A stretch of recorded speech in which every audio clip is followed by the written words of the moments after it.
नमस्कार। आज हम एक ऐसे कानूनी मामले पर बात करने वाले हैं जो थोड़ा पेचीदा है और सीधे तौर पर परिवारों और बच्चों की जिंदगियों से जुड़ा है।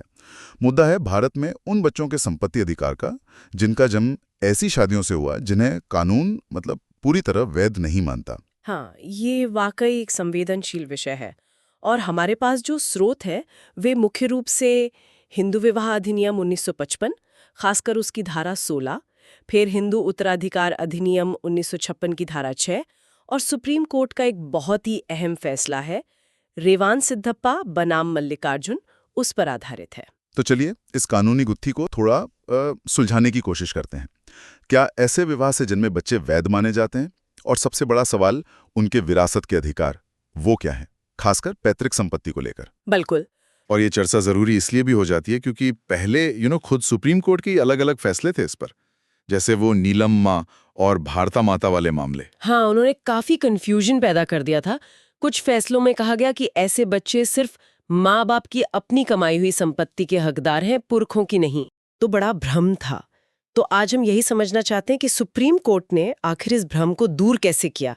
अब क्लियरली कानून क्या कहता है। बिल्कुल। और इसका समाज पर और खासकर इन बच्चों की जिंदगी पर क्या असर पड़ा, ये भी देखें। तो शुरुआत करते हैं हिंदू विवाह अधिनियम से।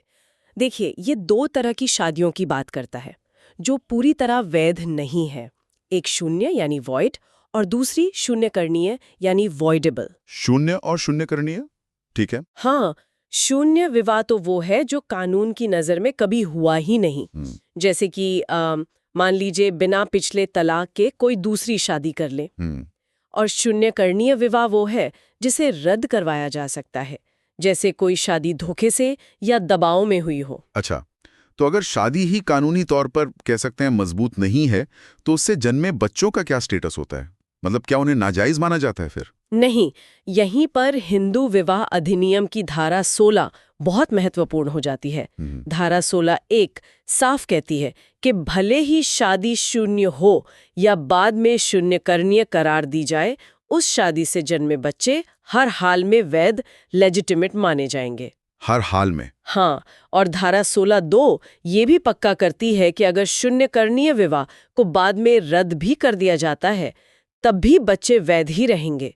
उनकी वैधता पर कोई असर नहीं पड़ेगा। अच्छा, कानून बच्चों को तो एक तरह की सुरक्षा दे रहा है, उनकी लेजिटिमेसी पर सवाल नहीं उठा रहा, चाहे माता पिता के रिश्ते में कोई कानूनी कमी क्यों ना हो। ये तो अच्छी बात है। हाँ, बिल्कुल। लेकिन कहानी में एक पेच है, और वो है धारा 16(3). धारा 16(3) वो क्या कहती है? ये धारा कहती है कि ऐसे जो वैध माने गए बच्चे हैं, उनका अधिकार सिर्फ उनके माता पिता की संपत्ति पर होगा।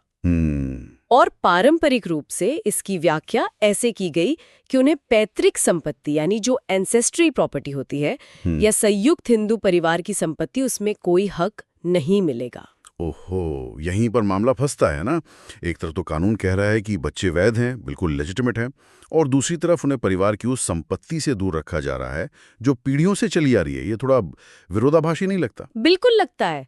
और ये विरोधाभास सीधा जुड़ता है हिंदू उत्तराधिकार अधिनियम 1956 से, उसकी धारा 6 से। धारा 6 सहदायिकी यानी को पार्सनरी संपत्ति की बात करती है। अब सहदायिकी वो होते हैं जिनका जन्म से ही पैतृक संपत्ति में अधिकार होता है, जैसे पिता, पुत्र, पोता वगैरह। हाँ। तो पुरानी व्याख्या के हिसाब से धारा 16 के तहत जो बच्चे वैध माने गए वो जन्म से सहदायिक नहीं बनते थे और इसीलिए उन्हें पैतृक संपत्ति में हिस्सा नहीं मिलता था। तो फर्क इस बात पर था कि संपत्ति माता पिता की अपनी कमाई हुई है, सेल्फ एक्वायर्ड है, या वो खानदानी संपत्ति है जो उन्हें अपने पूर्वजों से मिली। बिल्कुल सही समझा आपने। माता पिता की अपनी संपत्ति पर तो अधिकार था, लेकिन उस खानदानी संपत्ति पर नहीं जिसमें उनके माता पिता का भी हिस्सा था। और यहीं पर वो बड़ा नैतिक और कानूनी सवाल खड़ा हुआ कि क्या किसी बच्चे को उसके माता पिता के विवाह की स्थिति की सजा मिलनी चाहिए, जबकि इसमें बच्चे का तो कोई दोष नहीं है। और 2005 का जो संशोधन था उसने तो बेटियों को भी बेटों के बराबर जन्म से ही सहदायक यानी को-पार्टनर बना दिया। इसी धारा में वो काल्पनिक विभाजन या नोशनल पार्टीशन का कॉन्सेप्ट भी है। अच्छा, ये नोशनल पार्टीशन क्या है, थोड़ा आसान भाषा में? हाँ, ये बेसिकली ये पता लगाने का तरीका है कि मरने वाले व्यक्ति का जॉइंट फैमिली प्रॉपर्टी में कितना हिस्सा था। ये माना जाता है कि उनकी मौत से ठीक पहले एक बंटवारा हुआ और उस बंटवारे में उन्हें जो हिस्सा मिलता वही उनकी प्रॉपर्टी मानी जाती थी। ओके, तो ये टकराव फिर कैसे पैदा हुआ? पुराने फैसलों ने इस माता पिता की संपत्ति वाली बात को कैसे इंटरप्रेट किया था? जैसा आपने शुरू में कहा, निलम्मा 2006 और भारता माता 2010 जैसे फैसलों ने धारा 16(3) की बहुत संकीर्ण व्याख्या की। मतलब उन्होंने कहा कि इन बच्चों को सिर्फ माता पिता की अपनी कमाई हुई सेल्फ एक्वायर्ड प्रॉपर्टी में हक मिलेगा, उनके पुरखों वाली या कोपार्सनरी प्रॉपर्टी में नहीं। लेकिन दूसरी तरफ रेवन सिद्धप्पा मामले में ही कर्नाटक हाईकोर्ट ने कुछ अलग कहा था, शायद 2011 में। हाँ बिल्कुल, कर्नाटक हाईकोर्ट का नजरिया काफी प्रोग्रेसिव था। उन्होंने कहा कि जब कानून बच्चों को लेजिटिमेट मान रहा है तो उन्हें पिता के खानदानी हिस्से से पूरी तरह बाहर रखना ठीक नहीं है। तो ये साफ विरोधाभास था, इसीलिए मामला सुप्रीम कोर्ट के बड़ी बेंच के पास गया। अच्छा, ये रेवन सिद्धप्पा केस में हुआ क्या था, शॉर्ट में बताएं तो? हाँ, तो रेवन सिद्धप्पा थे, उन्होंने अपने पिता शिवलिंगप्पा की मृत्यु के बाद उनकी एंसेस्ट्रल प्रॉपर्टी में हिस्सा मांगा, लेकिन दूसरे जो वारिस थे उन्होंने ऑब्जेक्शन किया। क्यों? उनका कहना था कि शिवलिंगप्पा की शादी रेवन सिद्धप्पा की मां से शून्य थी, मतलब इनवैलिड थी, क्योंकि शिवलिंगप्पा की पहली पत्नी उस समय जीवित थी। तो ये मामला फिर लोअर कोर्ट, हाई कोर्ट से होता हुआ सुप्रीम कोर्ट पहुंचा। 2023 में क्या कहा? क्या सबसे अहम बात निकलकर आई इस फैसले से? सबसे अहम बात जो बिल्कुल क्रिस्टल क्लियर की कोर्ट ने, वो ये है, धारा 16 के तहत वैध माने गए बच्चे अपने माता पिता की संपत्ति के हकदार हैं, और इस संपत्ति में ध्यान दीजिएगा, माता पिता का वो हिस्सा भी शामिल है जो उन्हें मिताक्षरा कानून के तहत जॉइंट हिंदू फैमिली प्रॉपर्टी में मिलता है। अच्छा, ये बहुत बड़ा क्लैरिफिकेशन है।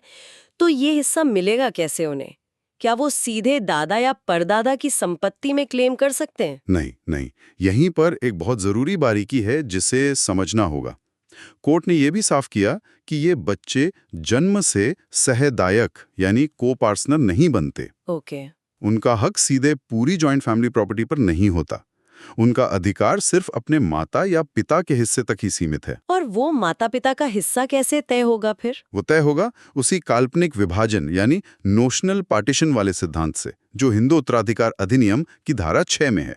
अच्छा, तो मतलब कोर्ट ये मानेगी कि पिता या माता की मृत्यु से जस्ट पहले एक बंटवारा हुआ था। हाँ। और उस बंटवारे में पिता को जो हिस्सा मिलता, बिल्कुल, वही उनकी संपत्ति मानी जाएगी, और उसी हिस्से में इन बच्चों का भी हक होगा दूसरे लीगल वारिसों के साथ। एकदम सही समझा आपने।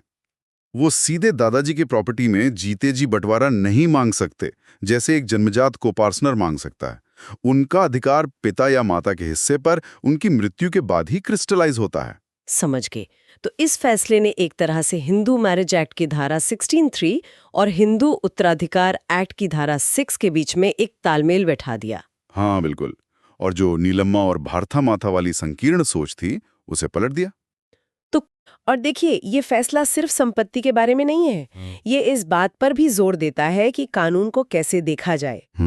मतलब सिर्फ तकनीकी नियम कायदे नहीं, कानून को न्याय और हमारे संविधान के जो मूल्य हैं, जैसे अनुच्छेद 14 में बराबरी का अधिकार, अनुच्छेद 21 में गरिमा से जीने का अधिकार, उनके हिसाब से भी परखा जाना चाहिए। सही बात है, मतलब कानून का असल मकसद तो न्याय ही है। हाँ, और शायद यही इस फैसले की सबसे गहरी बात है। बच्चे की गरिमा, उसकी बराबरी का हक, वो उसके माँ बाप की शादी के कानूनी स्टेटस से ज्यादा जरूरी है। उसे सजा क्यों मिले? बिल्कुल, उसकी क्या गलती है इसमें? जैसा एक जगह कहा भी गया है कि कानून को इंसान के पीछे चलना चाहिए, ना कि उसे धक्का देकर पीछे करना। अच्छा, अगर इसके प्रैक्टिकल असर की बात करें तो क्या इससे संपत्ति के बंटवारे यानी पार्टीशन के जो केसेस होते हैं उनमें कुछ ज्यादा स्पष्टता आएगी? हाँ, उम्मीद तो यही है। अब ये साफ हो गया है कि इन बच्चों का भी हिस्सा है, तो कोर्ट को बंटवारे के समय इसे ध्यान में रखना होगा। हाँ, पर यह जरूर है कि कोर्ट को अब शायद ज्यादा ध्यान से यह तय करना होगा कि दिवंगत माता या पिता का पैतृक संपत्ति में ठीक-ठीक कितना हिस्सा बनता था, क्योंकि बच्चे का हक उसी हिस्से से जुड़ा है। लेकिन कैसे वसीयत वाले मामलों में दिक्कतें नहीं बढ़ेंगी? मान लीजिए किसी वसीयत में ऐसे बच्चे का जिक्र ही नहीं है। ये एक पॉइंट है।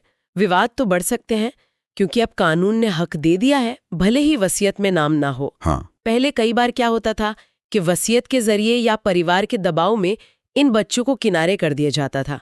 अब वो शायद उतना आसान ना हो। हम्म। जैसे लिव इन रिश्ते भी हैं, उनसे हुए बच्चों को नजरअंदाज करना मुश्किल होगा।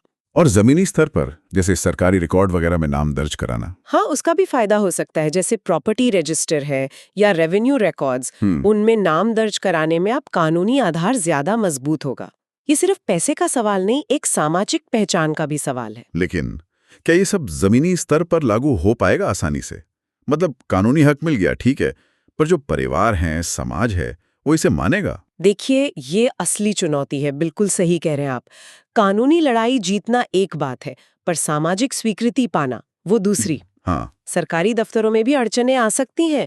पुरानी सोच है, सामाजिक दबाव है, ये सब बाधाएं बन सकती हैं। और पुराने मामलों का क्या? क्या उनमें फिर से मुकदमेबाजी शुरू हो सकती है? हाँ, ये भी मुमकिन है। विभाजन के पुराने दावे फिर से खुल सकते हैं, या कोई प्रॉपर्टी पहले ट्रांसफर हो चुकी हो, उसे चुनौती दी जा सकती है। उत्तराधिकार प्रमाण पत्र को लेकर नए सवाल उठ सकते हैं। तो हाँ, लिटिगेशन बढ़ने की संभावना है। तो कुल मिला के देखें तो रेवनाथ सिदप्पा मामले में सुप्रीम कोर्ट का ये फैसला एक मील का पत्थर तो है ही। बेशक। इसने शून्य या शून्य करणीय विवाह से जन्मे बच्चों को न सिर्फ कानूनी वैधता दी है, बल्कि अहम बात यह कि उनके माता पिता के हिस्से की पैतृक संपत्ति में भी अधिकार दिया है। हाँ, और ये समानता और गरिमा के संवैधानिक मूल्यों को जमीनी हकीकत बनाने की तरफ एक बड़ा कदम है। बिल्कुल। कानून ने तो दरवाजा खोल दिया है, इसमें कोई शक नहीं। पर अब देखने वाली बात यह है कि हमारा समाज, हमारा सिस्टम इस बदलाव को कितनी आसानी से और कितनी जल्दी अपनाता है। कानूनी अधिकार मिल जाना तो ठीक है, पर क्या परिवार और समाज इन बच्चों को वो सम्मान, वो जगह दे पाएंगे जिसके वो अब कानूनी तौर पर हकदार हैं? ये एक बड़ा सवाल है जिस पर हमें